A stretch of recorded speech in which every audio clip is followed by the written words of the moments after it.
ሄሎ ጤና ይስጥልን የተከበሩ ደንበኞቻችን በዚህ ስልክ ይደውሉና ቤት ለቤት ህክምና የምንሰጠውን አገልግሎት ተጠቃሚ እንዲሆኑ።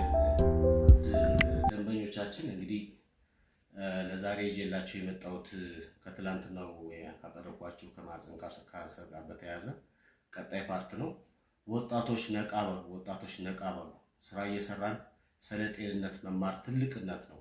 ቤተሰብ ማስተማር ወንድሞቻችን ማስተማር ትልቅ ነገር። ብዙ ሰዎች ሳያውቁ እየተቸገሩ ስላለ እንድረስላቸው። ላይክ፣ ሼር፣ ሰብስክራይብ አድርጉ።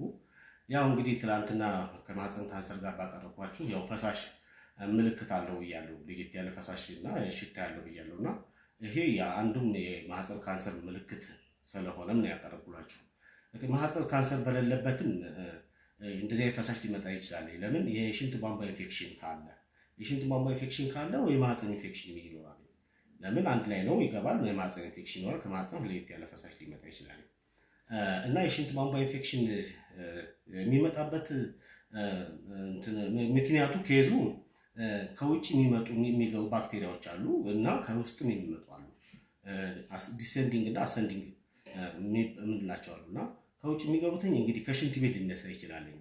ንጽህናውን ያልጠበቀ ሽንት ቤት ላይ በምትጠቀሙ ምሳሌ ከዛ ሊያገኛችሁ ይችላል።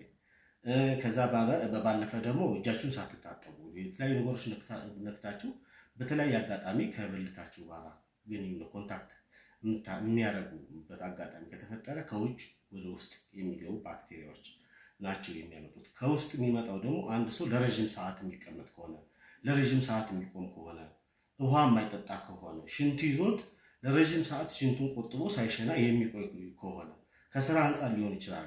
ሁለተኛ ደግሞ የሚሸናበት ቦታ ጥረት የማይመች ቦታ ሊሆን ይችላል።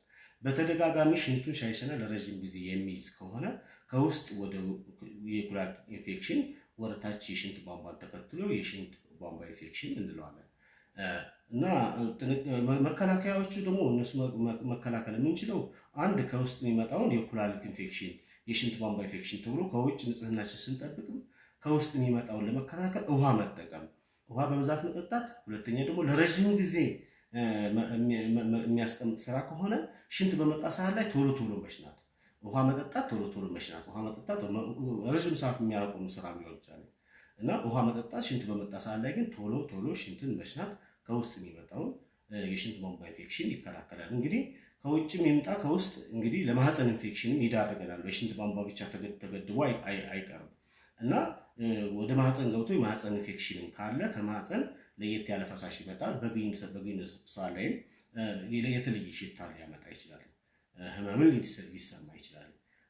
እንደዚሁም እንደ መጀመሪያችሁ ሴክስ ማድረግ እንዳትችሉ ያደርጋቸዋል። እና ይሄ ቀላል ነገር ነውና በቀላሉ ከውጭ የሚመጡ ነገሮችን ንጽህናን በመጠበቅና ንጹህ ሽንት ቤት ላይ በመጸዳዳት ይሄን መከላከል ይቻላል። ከውስጥ ለሚመጣው ደግሞ ውሃ በመጠጣት መከላከል ይቻላል።